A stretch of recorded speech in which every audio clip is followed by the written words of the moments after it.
পুরো জাতি তাদেরকে আজকে অভিশাপ দিচ্ছে। তারা আমাদের এই দেশকে একটা জাহান্নাম বানিয়েছিল, বাংলাদেশের সকল সম্ভাবনাকে নষ্ট করে দিয়েছে, আমাদের হাজার হাজার কোটি টাকা এখান থেকে লোপাট করেছে। বাংলাদেশের পুরো প্রজন্মকে তারা তাদের নৈতিক অধপতনের জন্য যত ধরনের আয়োজন দরকার সেই আয়োজনগুলো তারা করেছিল। আমরা যতদিন বাঁচব ততদিন এই সমাজের আমরা কল্যাণের কারণ হব, সোর্স অফ বেনিফিটের কারণ হব, সোর্স অফ গুড ডিডসের কারণ হব। আমরা কি পারবো? ইনশাল্লাহ আমাদের এই সমাজে বেঁচে থাকাটা কল্যাণের কারণ হবে। আমাদের এই সমাজে বেঁচে থাকার মাধ্যমে মানুষ অনেক অনেক কল্যাণ পাবে, সদকা জারিয়ার কারণ হওয়া। আমরা চলে যাব, কিন্তু আমাদের পরবর্তী প্রজন্ম আমাদেরকে শ্রদ্ধার সাথে স্মরণ করবে। আমরা এমন এমন কাজ করে যাব, সমাজে আমাদের বোনদের অধিকার থাকবে, তারা নিরাপদে যে কোনো জায়গায় তারা যাইতে পারবে, তাদের শিক্ষার অধিকার থাকবে, তাদের চাকরির অধিকার থাকবে। তো আমরা সেই ধরনের একটা সমাজ, সেই ধরনের সুন্দর একটা সমাজের প্রত্যাশা রাখি এবং আমরা বিশ্বাস করি আগামীর বাংলাদেশটি সেই ধরনের ইনসাফের বাংলাদেশ হবে। সেই ধরনের নারীদের অধিকার, আমাদের বোনদের অধিকার, আমাদের মাদের অধিকার, সেটা আমরা নিশ্চিত করবো ইনশাআল্লাহ। খুনি হাসিনার গত 16 বছর অথবা এর আগেও যদি বাংলাদেশের গত 54 বছরের উপর যদি আমরা স্টাডি করি, আমরা দেখতে পাবো আমাদের যারা নেতৃত্বে ছিল তারা সবসময় অসৎ ছিল। তারা দেশের স্বাধীনতা, সার্বভৌমত্ব, অখণ্ডতাকে রক্ষা না করে বরং এটাকে বিক্রি করে দিয়েছে। তারা বড় বড় পজিশনে গেছে, সরকারের বড় আমলা হয়েছে, বড় নেতৃত্ব গিয়েছে, কিন্তু বড় বড় দুর্নীতিবাজ হয়েছে। এবং সেই দুর্নীতির বিরুদ্ধে, সেই রাহাজানের বিরুদ্ধে, সেই বৈষম্যের বিরুদ্ধে এই 24-এ একটা বিপ্লব হয়েছে। এবং সেই বিপ্লবে, সেই জুলাই বিপ্লবে আজকে আমার সামনে যারা উপস্থিত আছেন আপনারা প্রত্যেকে একজন সহযোদ্ধা ছিলেন। এবং আমরা সবাই একসাথে জালেম হাসিনার বিরুদ্ধে আমরা সবাই ঐক্যবদ্ধভাবে আন্দোলন করেছি। আমাদের 2000 ভাই বোন শহীদ হয়েছে, 40,000 আমাদের ভাই বোন গাজী হয়েছে এবং তাদের মাধ্যমে আজকে আমরা নতুন বাংলাদেশ পেয়েছি, আজকে আমরা আজাদি পেয়েছি। এমন একটি সমাজ, এমন একটি রাষ্ট্র আমরা বিনির্মাণ করতে চাই যেই সমাজের কোনো ধরনের বৈষম্য থাকবে না, যেই সমাজে সৎ, দক্ষ, আদর্শ, দেশপ্রেমিক নাগরিক তৈরি হবে এবং তারা আগামীর বাংলাদেশের বিনির্মাণ করবে। আসসালামু আলাইকুম ওয়া রাহমাতুল্লাহি ওয়া বারাকাতুহু। মাশাআল্লাহ, আজকে যারা আমার সামনে উপবিষ্ট আছে প্রিয় কৃতি শিক্ষার্থী ভাই এবং বোনেরা, গত 10 বছর ধরে আপনারা কঠোর সাধনা করেছেন, কঠোর পরিশ্রম করেছেন এবং সফলতার সাথে আজকে উত্তীর্ণ হয়েছেন। আপনারা A+ পেয়েছেন, সেই জন্য আজকে বাংলা ইসলামী ছাত্র শিবিরের পক্ষ থেকে আমরা আপনাদেরকে কংগ্রাচুলেট করছি। আমরা সবাই একসাথে করতালির মাধ্যমে সবাইকে আমরা কংগ্রাচুলেট করতে পারি। আমি বিশেষ করে ধন্যবাদ দিতে চাই, আজকে আমাদের এখানে আমাদের অসংখ্য বোনরা উপস্থিত হয়েছে। আমাদের এই বোনরা যারা আজকে A+ পেয়েছে, সফলতার সাথে উত্তীর্ণ হয়েছে, আমরা বিশেষভাবে আমাদের বোনদের জন্য করতালি দিতে চাই। আমরা যদি দেখি আমাদের ইসলামের মধ্যে 1450 বছর আগে আমাদের যারা বোনরা আছে, নারীরা আছে, তাদের নিরাপত্তা, তাদের অধিকারের কথা বলে গেছে। আল্লাহ রাসূল সাল্লাল্লাহু আলাইহি সাল্লামের জীবনী যদি পড়ি, কারণ পৃথিবীতে এমন কয়েকজন মানুষ আছে যারা দুনিয়াকে পরিবর্তন করে দিয়েছে, তো তার মধ্যে যদি আমরা একজন মানুষ দেখি, উনি হচ্ছেন রাসূলুল্লাহ সাল্লাল্লাহু আলাইহি ওয়াসাল্লাম। আল্লাহ রাসূল সাল্লাল্লাহু আলাইহি সাল্লামের প্রথম স্ত্রী, ওনার নাম কি আপনারা বলতে পারবেন? হযরত খাদিজা রাদিয়াল্লাহু তাআলা। মাশাআল্লাহ, আমার বোনেরা বলতে পারছে। তো খাদিজা রাদিয়াল্লাহু তাআলা একজন সম্ভ্রান্ত ব্যবসায়ী ছিল, সমাজের একজন প্রভাবশালী নারী ছিল। আমরা অনেক ক্ষেত্রে ইসলামে বোঝানো হয় ইসলাম মানে হচ্ছে একটু পেরোকিয়াল, ইসলাম মানে হচ্ছে নারীদের অধিকার হরণ করে তাদেরকে অ্যাক্সেস দেওয়া হয় না। কিন্তু আমরা যদি দেখি 1450 বছর আগে সমাজের সবচেয়ে সম্ভ্রান্ত যে মানুষটা ছিল সেটা ছিল হযরত খাদিজা রাদিয়াল্লাহু তাআলা। এবং আল্লাহ রাসূল সাল্লাল্লাহু আলাইহি ওয়াসাল্লামের পাশে সবসময় ছায়ার মতো ছিল। রাসূল সাল্লাল্লাহু আলাইহি ওয়াসাল্লাম যখন খুবই কঠিন সময়গুলো যাচ্ছিল ওনার, ওই সময়ে সবচেয়ে বেশি সাপোর্ট দিয়েছিল হযরত খাদিজা রাদিয়াল্লাহু তাআলা। এবং পরবর্তীতে আপনারা জানেন আল্লাহ রাসূল ইসলামের দ্বিতীয় স্ত্রী হযরত আয়েশা রাদিয়াল্লাহু তাআলা, এবং তিনি অনেক প্রভাবশালী ছিলেন। তিনি 2200 হযরত আয়েশা রাদিয়াল্লাহু তাআলা তিনি 2200-এর অধিক হাদিস বর্ণনা করেছে। ওই সময়ে নারীদের শিক্ষার কথা বলা, পাশাপাশি নারীদের অধিকারের কথা বলা, এবং হাদিসের মধ্যে এটাও আছে তিনি যুদ্ধও গিয়েছিলেন রাসূল সাল্লাল্লাহু আলাইহি ওয়াসাল্লামের সাথে। এবং এরপর যদি দেখি আমরা আল্লাহ রাসূল সাল্লাল্লাহু আলাইহি ওয়াসাল্লামের কন্যা হযরত ফাতেমা রাদিয়াল্লাহু তাআলা, আপনারা সবাই ওনার নাম জানার কথা।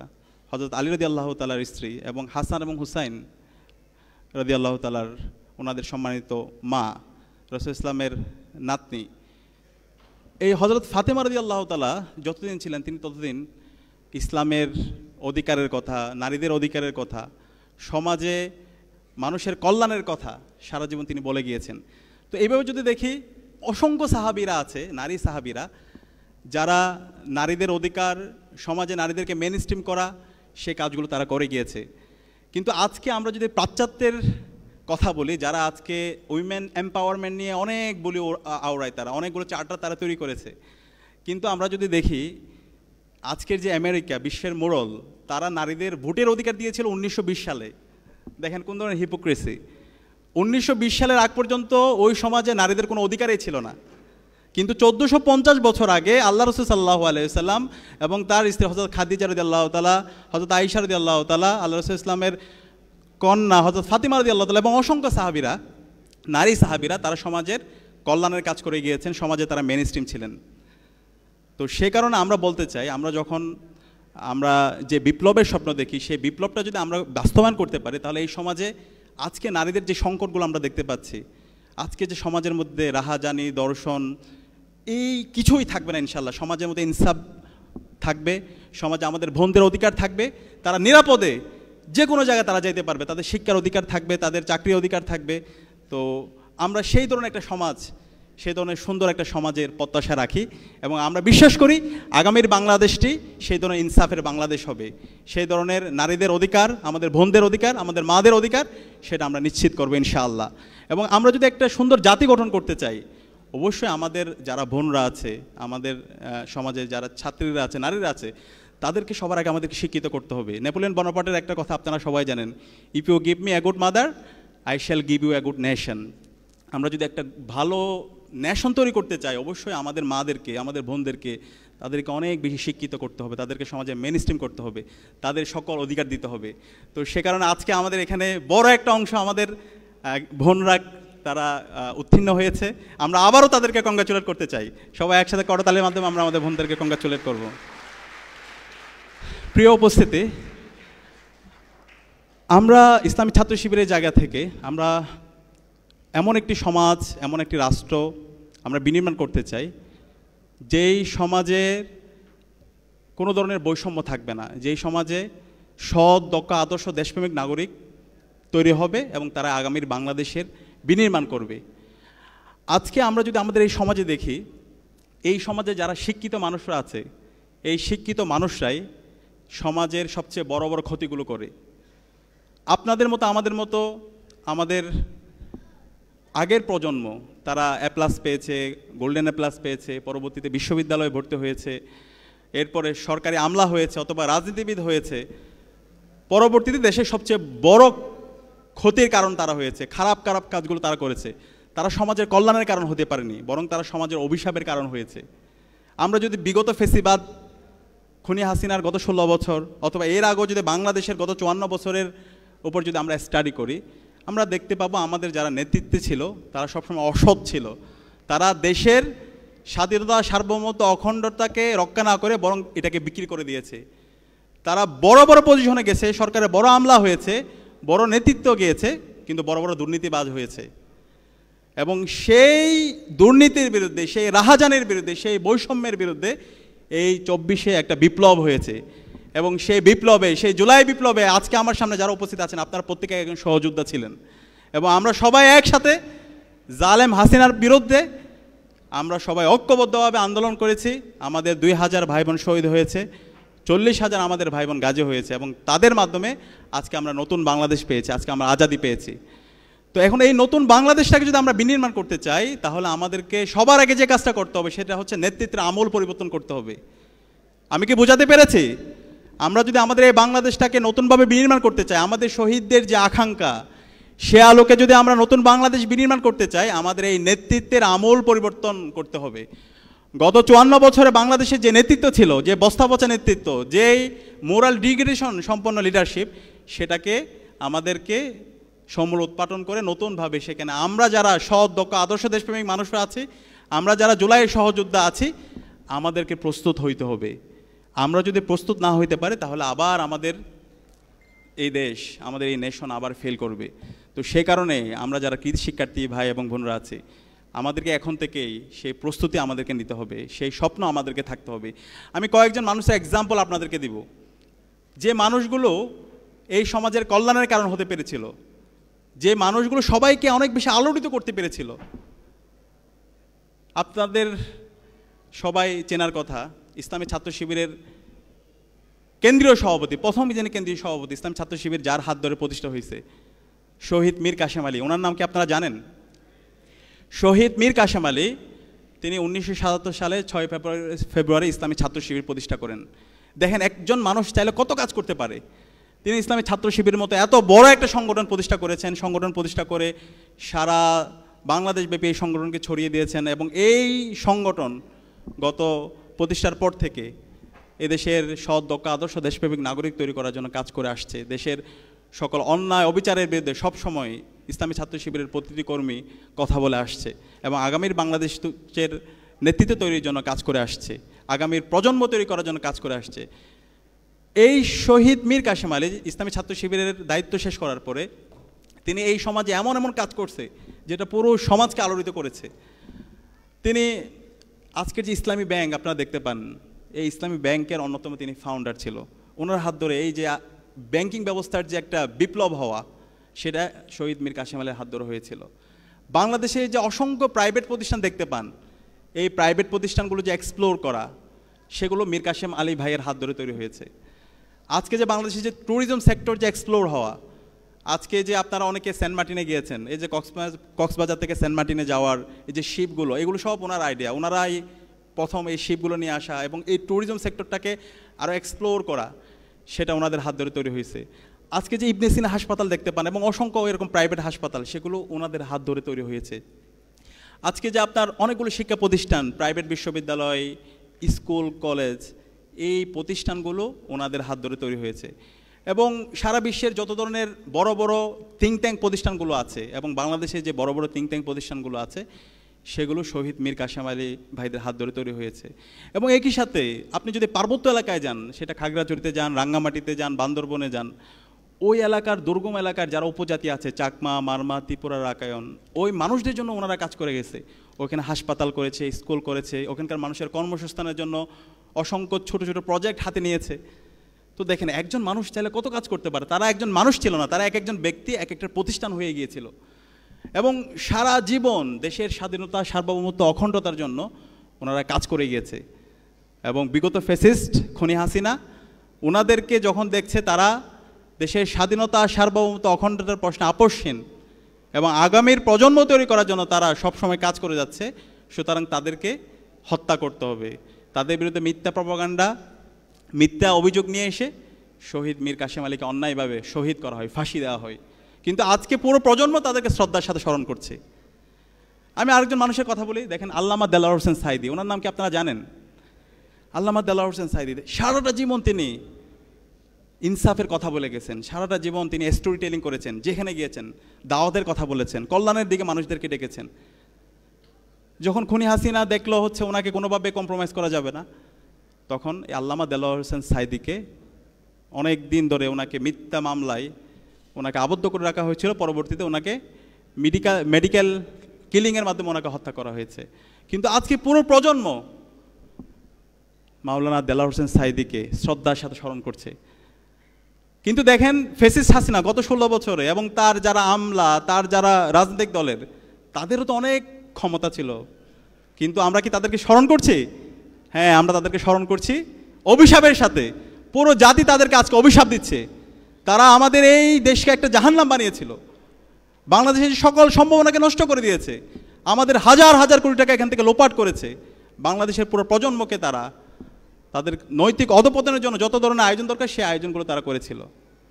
এবং এই জুলাইয়ে আমাদের 2000 অধিক ভাই বোনদেরকে শহীদ করেছে, 40,000 আমাদের ভাই বোন পঙ্গু হয়েছে এবং এক পর্যায়ে দেশ থেকে পালিয়েছে এবং পুরো জাতি তাদেরকে অভিশাপ দিচ্ছে। তো সুতরাং এতগুলো কথা বলার মূল কারণ হচ্ছে, প্রিয় কৃতি শিক্ষার্থী ভাই এবং বোনেরা, আমরা যতদিন বাঁচব ততদিন এই সমাজের আমরা কল্যাণের কারণ হব, সোর্স অফ বেনিফিটের কারণ হব, সোর্স অফ গুড ডিডসের কারণ হব। আমরা কি পারবো? ইনশাল্লাহ। আমাদের এই সমাজে বেঁচে থাকাটা কল্যাণের কারণ হবে। আমাদের এই সমাজে বেঁচে থাকার মাধ্যমে মানুষ অনেক অনেক কল্যাণ পাবে, সদকা জারিয়ার কারণ হওয়া আমরা চলে যাব, কিন্তু আমাদের পরবর্তী প্রজন্ম আমাদেরকে শ্রদ্ধার সাথে স্মরণ করবে। আমরা এমন এমন কাজ করে যাব। এই জন্য আল্লাহ তাআলা আমাদেরকে এই দুনিয়ায় পাঠিয়েছেন। আমাদের দুনিয়ায় পাঠানোর মূল উদ্দেশ্য হচ্ছে এটাই, মানুষের জন্য কাজ করে যাওয়া, মানবতার জন্য কাজ করে যাওয়া, সদকা জারিয়ার কাজ করে যাওয়া। তো সেই কারণে আজকে আমরা যারা উত্তীর্ণ হয়েছি, সামনে আমরা এখান থেকে অনেকে বিশ্ববিদ্যালয়ের শিক্ষক হব, সরকারি আমলা হব, রাজনীতিবিদ হব, ডাক্তার হব। আমি যাই হই না কেন, আমার নিয়ত থাকবে আমি যাই হই আমি সবসময় মানবতার কল্যাণ করব, আমি এই জাতির কল্যাণ করব, আমি এই দেশের স্বাধীনতা, সার্বভৌমত্ব, অখণ্ডতার জন্য আমি আজীবন কাজ করে যাব। এইভাবে যদি আপনি নিয়ত করতে পারেন, আপনার নিয়তটা যদি পরিশুদ্ধ হয়, তাহলে আপনি যাই করেন, আপনি সফল হন আর না হন, কিন্তু আল্লাহ তাআলা আপনার এই যে নিয়াত, আপনার যে source of good deed, source of বেনিফিটের যে নিয়াত, সেটাকে আল্লাহ তাআলা কবুল করে নেবে। আমরা কি পারবো ইনশাআল্লাহ? ইনশাআল্লাহ। ইসলামের সৌন্দর্য হচ্ছে এই জায়গায়। ইসলাম দেখেন কত চমৎকার, এবং অন্যান্য ধর্ম আমাদের প্রত্যেকটা জিনিস এই কল্যাণের কথা বলে। ইসলাম বলছে হচ্ছে যখন আপনি কোনো ভালো কাজে নিয়ত করবেন, নিয়ত করার সাথে সাথেই আপনার সৃষ্টিকর্তা আল্লাহ তাআলা আপনাকে রিওয়ার্ডস দেওয়া শুরু করবে। ধরেন হচ্ছে আমাদের ওইদিকে একটা দরজা আছে, একটা জানালা আছে, আপনি নিয়ত করলেন হচ্ছে আমি এই দরজাটা রাখছি এবং এই জানালাটা রাখছি দিনে যেন আমি 5 বার আজান শুনতে পারি। তাহলে এটা তো এমনি আপনাকে রাখতে হইতো না, আপনার এই যে বাতাস, আলো বাতাস আসার জন্য। কিন্তু আপনি নিয়ত করছেন না, আমি এই দরজা এবং জানালা রাখছি যেন 5 বার দিনে আমি মসজিদ থেকে মধুর আজানের ধ্বনি শুনতে পাই। তো এই দরজা এবং জানালা যতদিন থাকবে, যতদিন মসজিদে আজান হবে, ততদিন আপনি সওয়াব পাতি থাকবে। সুবহানাল্লাহ। এই কারণে আমরা এরকম নিয়ত করবো, আমাদের নিয়তগুলো যেন অনেক বড় হয়। আপনি যখন নিয়ত করবেন, নিয়ত করার পর থেকে আপনার রিওয়ার্ডস, আপনার সওয়াব আপনি পাইতে থাকবেন ইনশাআল্লাহ। ঠিক আছে? তো এই কারণে আমাদের এই নিয়তে পরিশুদ্ধ থাকা দরকার। প্রিয় শিক্ষার্থী ভাই এবং বোনেরা, পৃথিবীতে কয়েকজন মানুষ আছে যারা পুরো পৃথিবীকে নতুনভাবে আলোড়িত করেছিল। এর মধ্যে একজন হচ্ছে তুরস্কের নাজিমুদ্দিন এরবাকান। আপনারা কি ওনার নাম শুনেছেন? মানে একজন মানুষ চাইলে যে একটা নেশনকে অনেক উঁচুতে নিয়ে যেতে পারে, এরকম কয়েকজন মানুষের এক্সাম্পল আমি আপনাদেরকে দেব। এর মধ্যে একজন হচ্ছে নাজিমুদ্দিন এরবাকান, তুরস্কের। এই নাজিমুদ্দিন এরবাকান তিনি তুরস্কের মেকানিক্যাল ইঞ্জিনিয়ারিংয়ে একটা ইউনিভার্সিটিতে পড়াশোনা করেছে, মিডল ইস্ট টেকনোলজিক্যাল ইউনিভার্সিটিতে। এবং ওখানে পড়াশোনা করার পরে তিনি তার সায়েন্স টেকনোলজিতে তিনি এত বেশি এক্সপার্ট হয়েছিল, পরবর্তীতে তিনি এমন এমন কিছু আবিষ্কার নিয়ে এসেছিল, এমন কিছু ইঞ্জিনের আবিষ্কার করেছিল 1950-55 সালের দিকে, যার মাধ্যমে পুরো পৃথিবী আলোড়িত হয়েছিল। পুরো পৃথিবী তুরস্কের এই ইনোভেশন দেখে তারা অবাক হয়ে গিয়েছিল। এবং তুরস্কের রাষ্ট্রে এই নাজিমুদ্দিন এরবাকানের উপর ভিত্তি করে পরবর্তীতে আজকের যে তুরস্ক, আজকের যে এরদোয়ানকে দেখতে পান, আজকে যে তুরস্কের যে সায়েন্স টেকনোলজিতে ডেভেলপ করা, আজকে যে তুরস্কের ইকোনমিতে ডেভেলপ করা এবং তুরস্কে মুসলিম বিশ্বগুলোতে নেতৃত্ব দেওয়া, এই সব কিছু নাজিমুদ্দিন এরবাকানের হাত ধরে তৈরি হয়েছে। তো এই কারণে আমাদের এই বাংলাদেশটাকে যদি আমরা উচ্চ আসনে নিয়ে যেতে চাই, তাহলে আমাদের এরকম নাজিমুদ্দিন এরবাকানদের মতো আমাদের এরকম বিজ্ঞানীদের দরকার। বিংশ শতাব্দীতে একজন মানুষ পুরো দুনিয়া আলোচিত করেছিল, এর মধ্যে ওনার নাম হচ্ছে একজন ইমাম হাসানুল বান্না। ইমাম হাসানুল বান্না মাত্র 22 বছর বয়সে ইখওয়ানুল মুসলিমিন নামে একটা প্ল্যাটফর্ম করেছিল, এবং এই প্ল্যাটফর্মের মাধ্যমে পুরো পৃথিবী, পুরো মুসলিম বিশ্ব, মিডল ইস্ট, আফ্রিকা অনেক বেশি আলোড়িত হয়েছিল। তো সে কারণে এই ইমাম হাসানুল বান্না, সাইয়েদ কুতুব, নাজিমুদ্দিন এরবাকান, বদিউজ্জামান সাইয়েদ নুরসি, এই ধরনের সাহিত্যিক, বুদ্ধিজীবী, বিজ্ঞানী, আমরা যারা এখানে কৃতি শিক্ষার্থী আছি, আমাদের মধ্য থেকে হইতে হবে। আমরা যদি এরকম হইতে পারি, তাহলে আমাদের যে আকাঙ্ক্ষা, আমাদের যে স্বপ্নের বাংলাদেশ, সেই স্বপ্নের বাংলাদেশ বিনির্মাণ করা সম্ভব। আমি আপনাদেরকে কয়েকটা অনুরোধ করব, আমরা যারা কৃতি শিক্ষার্থীরা আছি, আমরা যদি সফল হতে চাই, আমাদের কয়েকটা বিষয় সবসময় মাথায় রাখতে হবে। আমাদের মন থেকে বিশ্বাস করতে হবে যে আমরা পারবো, বি পজিটিভ। মন থেকে বিশ্বাস করতে হবে যে আমি পারবো। এখানে আপনারা যারা আছেন, আজকে যারা এসএসসি দাখিল পরীক্ষায় আপনারা ভালো রেজাল্ট করেছেন, A+ পেয়েছেন, সামনে আপনাদের অনেক লম্বা জার্নি, সামনে আপনাদের ইন্টারমিডিয়েট পরীক্ষা, এরপর হচ্ছে বিশ্ববিদ্যালয় ভর্তি যুদ্ধ, তারপর চাকরি। কিন্তু বিশ্বাস করতে হবে যে এখানে আপনারা যারা আছেন না, এখানকার আপনারাই আগামীতে ঢাকা বিশ্ববিদ্যালয়, বুয়েট, মেডিকেল সহ বাংলাদেশের বড় বড় যে প্রতিষ্ঠানগুলো আছে, সেই প্রতিষ্ঠানগুলোতে ভালো একটা সাবজেক্টে আপনি ভর্তি হবেন। এখানে মন থেকে বলছে কে কে, একটু হাত তুলুন তো দেখি, যে বুয়েটে এই যে ভয় পাচ্ছে, আপনারা যদি এখন থেকে ভয় পান, আপনারা এই গোল্ডেন A+ পেয়েছেন, A+ পেয়েছেন, আপনারা যদি ভয় পান তাহলে কেমন হবে? এটা 2 হাত একসাথে তোলেন। মন থেকে যদি বলে আপনাদের প্রত্যেকের পক্ষে বাংলাদেশের বড় বড় প্রতিষ্ঠানগুলোতে পাওয়া সম্ভব ইনশাআল্লাহ। আল্লাহ তাআলা এই হাতগুলোকে কবুল করে নিক, আল্লাহুম্মা আমিন। 2 নাম্বার হচ্ছে এই যে সফল হওয়ার জন্য আমাদেরকে অনেক বেশি গ্রেটফুল হইতে হবে, যেটা আমাদের বক্তারা অনেক বেশি বলেছেন। বি গ্রেটফুল টু অলমাইটি সুবহানাহু ওয়া তাআলা। আমাদের সৃষ্টিকর্তার প্রতি অনেক বেশি কৃতজ্ঞ হইতে হবে। আমরা যদি মুসলমান হই, আমাদের আল্লাহর প্রতি অনেক বেশি কৃতজ্ঞ হইতে হবে। আল্লাহর কাছে আমাদেরকে বলতে হবে, 5 ওয়াক্ত নামাজ আমাদের কাছে বলতে হবে, এবং যদি পারি মাঝে মধ্যে একটু নফল ইবাদত করা, শেষ সাথে কিয়ামুল লাইল করা, তাহাজ্জুদের নামাজে গিয়ে আল্লাহর কাছে বলা। আল্লাহ তাআলা কোরআনের মধ্যে বলেছেন, ইয়া আইয়ুহাল্লাযীনা আমানুস্তাঈনু বিস-সাবরি ওয়াস-সালাত ইন্নাল্লাহা মা'আস-সাবিরিন। আল্লাহ তাআলা বলছেন, হে বিশ্বাসীরা, তোমরা সালাত এবং সবরের মাধ্যমে আমার কাছে সাহায্য প্রার্থনা করো, নিশ্চয়ই আল্লাহ তাআলা ধৈর্যশীলদের সাথেই আছেন। এবং সবসময় দোয়া এবং জিকিরের মধ্যে থাকা। আল্লাহর কাছে চাইলে আল্লাহ তাআলা এত বেশি দিবেন, আপনি চিন্তাও করতে পারবেন না। এর পাশাপাশি আমাদের গ্রেটফুল হইতে হবে আমাদের পিতামাতার প্রতি। আমাদের আব্বা আম্মার মন থেকে দোয়া আসে এমন কাজ করতে হবে। আমাদের আব্বা আম্মা উফ বলে এই ধরনের কোনো কাজ করা যাবে না। আমরা অনেক ক্ষেত্রে ভুলে যাই আমাদের আব্বা আম্মার স্যাক্রিফাইসের কথা। দেখেন, আমাদের আব্বা আম্মা এত আমাদের পেছনে সময় দেয়, কখনো আমাদের কোনো ধরনের চাওয়া পাওয়া তারা অতৃপ্তি রাখে না। খেয়াল করবেন, আমাদের আব্বা আম্মার কলারগুলো ছিঁড়ে যায়, শার্টের কলার ছিঁড়ে যায়, জুতা ছিঁড়ে যায়, কিন্তু তাদের সেই শার্ট চেঞ্জ করে না, তাদের জুতা পরিবর্তন করে না, তাদের ডিভাইস পরিবর্তন করে না, কিন্তু আপনার আমার কোনো ধরনের অপূর্ণতা তারা রাখে না। তো আব্বা আম্মার মন থেকে দোয়া আসে, সেই ধরনের কাজ করতে হবে। আব্বা আম্মা যদি মন থেকে দোয়া করে, তাহলে এই পৃথিবীতে এমন কেউ নাই আপনাকে দমায় রাখতে পারবে। আমরা কি পারবো ইনশাআল্লাহ আমাদের আব্বা আম্মার মন থেকে দোয়া আসে এমন কাজ করার? ইনশাআল্লাহ। এবং এর পাশাপাশি আমাদের যারা পাড়া প্রতিবেশী আছে, আমাদের যারা আত্মীয় স্বজন আছে, তাদের মন থেকে দোয়া আসে এমন কাজ করতে হবে, তাদের প্রতি অনেক কৃতজ্ঞ হইতে হবে। আমাদের বন্ধুবান্ধব যদি কেউ একটু অসুস্থ হয়, তাদের একটু খোঁজখবর নিতে হবে। এই ধরনের ছোট ছোট কাজ, সেটা আপনাকে অনেক উঁচুতে নিয়ে যাবে, আল্লাহ তাআলা অনেক মর্যাদার আসীন করবে। এর পাশাপাশি আমাদের কী হতে হবে? Consistent, B consistent. আমরা অনেক ক্ষেত্রে যে এখন A+, গোল্ডেন A+ পেয়ে মনে করি যে আমরা অনেক কিছু করে ফেলছি, কিন্তু ভাই এইটা আপনার লাইফের নতুন একটা জার্নি শুরু হচ্ছে। আলহামদুলিল্লাহ, একটা সফল হয়েছেন, আরও অনেকগুলো স্টেজ আছে। সেই স্টেজগুলোকে সফল হওয়ার জন্য আপনাদের জীবনের এই কনসিস্টেন্সি থাকতে হবে, পড়াশোনার একটা রুটিন থাকতে হবে। এবং সেই জায়গায় আমি আপনাদেরকে অনুরোধ করব, এটা আমি সব জায়গায় বলি, ইসলামী ছাত্র শিবির অসাধারণ একটা আমরা রিপোর্ট সিস্টেম ডেভেলপ করেছি। ইসলামী ছাত্র শিবিরের রিপোর্টটা দেখছেন কে? একটু হাত তুলুন তো এখানে। আমাদের আপুদের জন্য আছে এবং ভাইদের জন্য তো নিশ্চয়ই আছে। এই রিপোর্ট সিস্টেমটা যদি আপনি রাখতে পারেন, আপনার সেলফ ডেভেলপমেন্ট ইন্ডেক্সটা ক্রমাগত ঊর্ধ্বমুখী হবে। আমাদের এই রিপোর্টটা 24 ঘন্টার হিসাব আপনি ওখানে রাখতে পারবেন। আপনার রেগুলার কোরআন পড়তে হবে, আপনারা যারা মুসলমান আছে হাদিস পড়তে হবে, যদি অন্য ধর্মাবলম্বী হন আপনার ধর্মের যেই রীতিনীতি আছে সেটা আপনাকে পড়তে হবে। এর পাশাপাশি আপনাকে রেগুলার পড়াশোনা করতে হবে, আপনাকে আমরা যারা মুসলমান আছে 5 ওয়াক্ত নামাজ পড়া, এর পাশাপাশি হচ্ছে কিছু সামাজিক কাজ করা, পত্রপত্রিকা পড়া, শরীরচর্চা করা, এবং সবার শেষে আত্মসমালোচনা।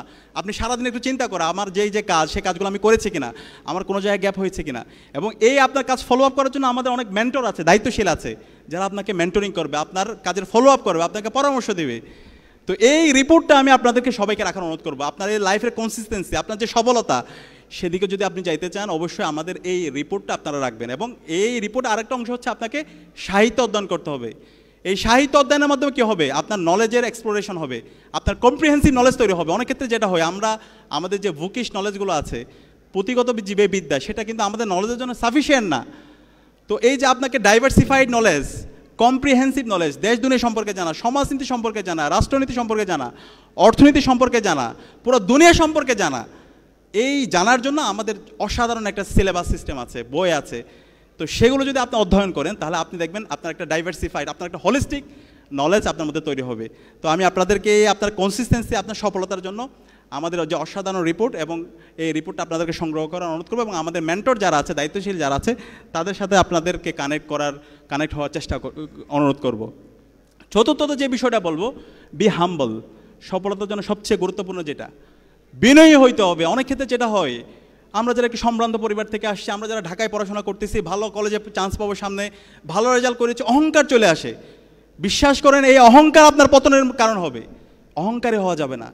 আপনি যত উপরে যাবেন তত আপনি বিনয়ী হবেন। এই বিনয়টা আপনাকে অনেক উঁচুতে নিয়ে যাবে। আমরা পৃথিবীতে যত সফল মানুষদেরকে দেখতে পাই, যত এক্সপার্ট লোকদেরকে পাই, তারা অনেক বেশি বিনয়ী। সে কারণে বিনয়ী হইতে হবে, কোনোভাবে অহংকার, উদ্যমী আচরণ করা যাবে না। সর্বশেষ যে বিষয়টা বলবো, B optimistic, never be pessimistic. অনেক বেশি আশাবাদী হইতে হবে, হতাশাবাদী হলে চলবে না। স্বপ্ন দেখতে হবে, স্বপ্ন দেখতে হবে, ইমাম গাজ্জালির মতো একজন সুফি হওয়ার জন্য, একজন ইতিহাসবিদ হওয়ার জন্য। স্বপ্ন দেখতে হবে ইবনে সিনার মতো একজন ডাক্তার হওয়ার জন্য। স্বপ্ন দেখতে হবে সৈয়দ আবুল আলা মওদুদির মতো একজন তাত্ত্বিক হওয়ার জন্য। স্বপ্ন দেখতে হবে শহীদ আব্দুল মালেকের মতো একজন ছাত্রনেতা হওয়ার জন্য। এই ধরনের যদি আমরা স্বপ্ন দেখতে পারি তাহলে দেখবেন যে আল্লাহ তাআলা আপনাদেরকে অনেক উঁচুতে নিয়ে যাবে ইনশাআল্লাহ। তো আপনাদের সবার জন্য অনেক অনেক দোয়া করছি। আপনারা যে নতুন জার্নি শুরু করছেন সেই জার্নিতে আল্লাহ তাআলা আপনাদের যোগ্যতা, আপনাদের প্রজ্ঞা আরও বাড়িয়ে দিক, আপনাদেরকে নিরাপত্তার চাদর আবৃত করে রাখুক, এবং আমরা যারা আছি আমরা সবাই মিলে যেন আগামীর বাংলাদেশ বিনির্মাণ করতে পারি। জুলাইয়ের যে শহীদদের আকাঙ্ক্ষা, সেই আকাঙ্ক্ষার আলোকে বৈষম্যহীন ইনসাফভিত্তিক বাংলাদেশ বিনির্মাণ করতে পারি, এবং আমরা সকলে যেন আমাদের আব্বা আম্মার চক্ষু শীতলকারী সন্তান হতে পারে। আল্লাহ পাক সুবহানাহু ওয়া তাআলা আমাদেরকে সেই তৌফিক দান করুক। আসসালামু আলাইকুম ওয়া রাহমাতুল্লাহি ওয়া বারাকাতুহু।